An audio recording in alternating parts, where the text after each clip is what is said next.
पप्पू यादव को आपने सुन लिया। पूर्व केंद्रीय मंत्री साध्वी निरंजन ज्योति जी हमारे साथ जुड़ चुके हैं। बहुत बहुत स्वागत आपका इंडिया टीवी पर। साध्वी जी, निरंजन ज्योति जी, आपने पप्पू यादव का बयान भी सुन लिया। बहुत बहुत नमस्कार आपको।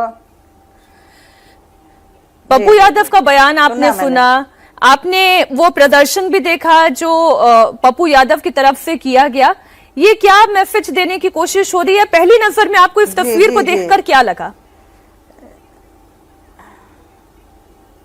मैं बहुत विनम्रता से आग्रह करना चाहती हूँ, संत परंपरा पर कुठाराघात मत करो। ये शंकराचार्य की परंपरा है, निम्बार्काचार्य जी की परंपरा है, रामानुजाचार्य की परंपरा है। मैं इतने कहना चाहती हूँ, गुरु रामदास जी की परंपरा है। संतों की परंपरा के ऊपर आघात मत करो।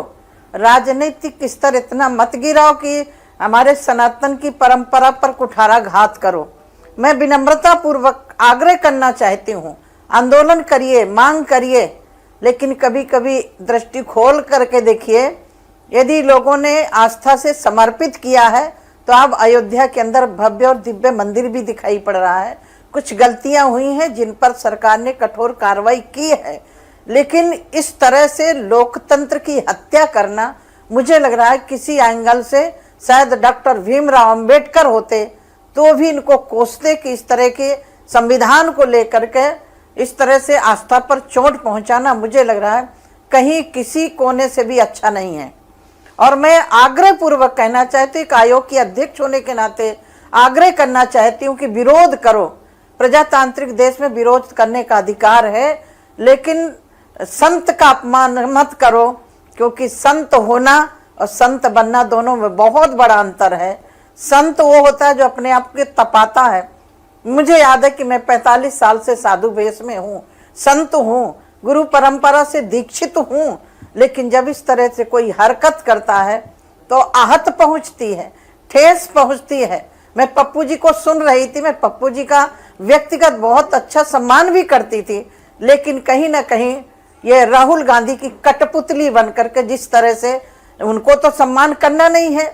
जब इलेक्शन आता है तो कुर्ते के ऊपर जनेऊ पहनने वाले लोग हैं, चंदन लगाने वाले लोग हैं, टोपी पहनने वाले लोग, लेकिन एक ही धर्म क्यों बचा है जिसको तुम धज्जियां उड़ा रहे हो?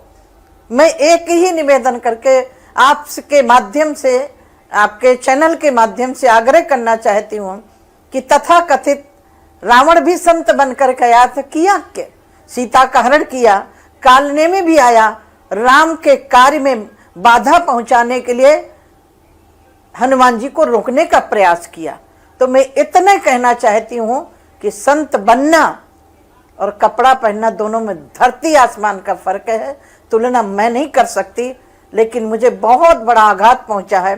संत परंपरा का अपमान हुआ है। नहीं, ये बात ठीक है निरंजन ज्योति जी, इसलिए एक संत से ही हमारी ये बात करने की आवश्यकता थी। जो आरोप इस वक्त विपक्ष पूरा लगा रहा है वो भारतीय जनता पार्टी पर लगा रहा है। वो ये कह रहा है कि आप एक तरफ तो राम मंदिर बनाने का क्रेडिट लेते हैं, तो वहीं दूसरी तरफ अगर वहां पर चढ़ावा चोरी हो रहा है तो उसका डिस्क्रेडिट भी तो लीजिए, उसकी भी तो जिम्मेदारी लीजिए, जवाबदेही तय करिए। देखिए, मैं तो आभार व्यक्त करती हूँ उत्तर प्रदेश के माननीय मुख्यमंत्री जी का। जैसे जानकारी हुई तत्काल एसआईटी गठित की, रिमांड में लिया, उनके खिलाफ एफआईआर हुई। मुझे ऐसा महसूस हो रहा है कि कम से कम विपक्ष को धैर्य रख के इस विषय पर चिंतन करना चाहिए।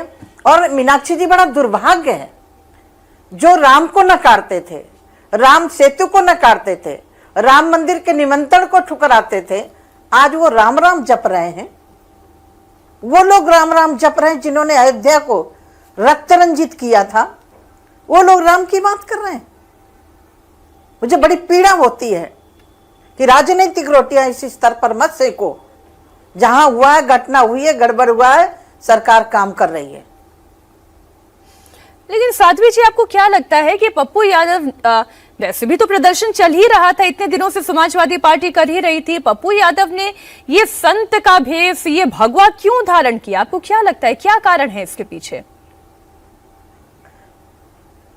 असल में मैं तो इतना मानती हूँ कि अपने आप को एक पार्लियामेंट वो स्थान है जहां डॉक्टर भीमराव अंबेडकर, डॉक्टर श्यामा प्रसाद मुखर्जी जी जैसे लोगों ने वहां नेतृत्व किया, लेकिन उस पार्लियामेंट के पास और पार्लियामेंट के अंदर जिस तरह से हरकत हो रही है, ये ठीक नहीं हो रहा है।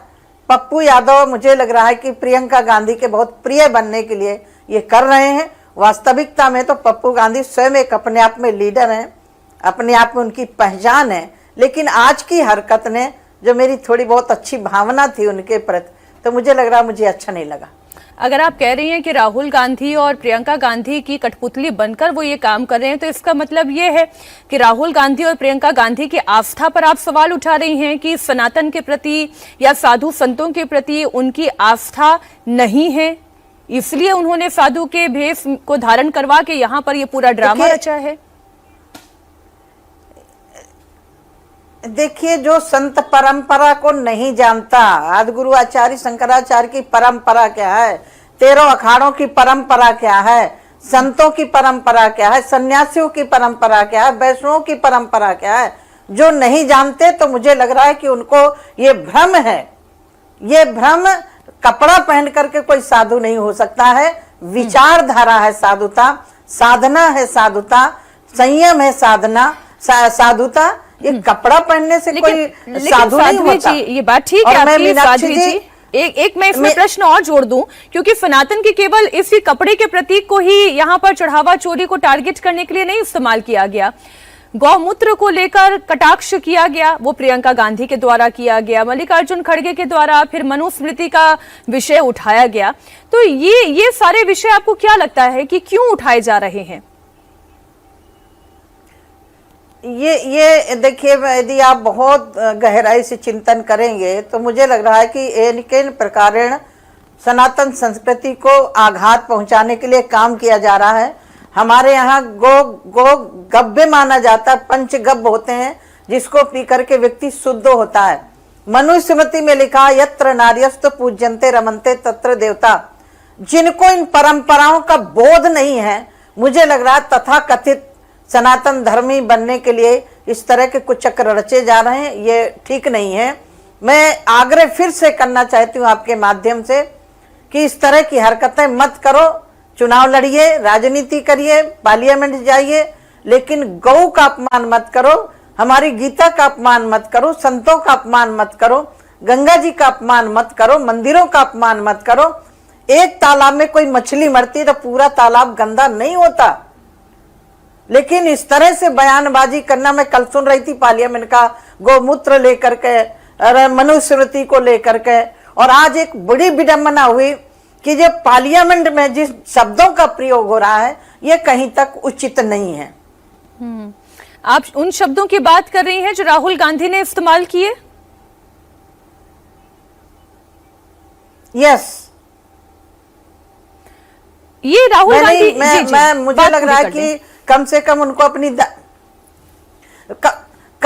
उनको अपनी दादी का इतिहास याद रखना चाहिए। जब विदेश में आवश्यकता पड़ी भारत से नेतृत्व करने के लिए, तो अटल जी को भेजा था माननीय श्रीमती सोनिया इंदिरा गांधी जी ने।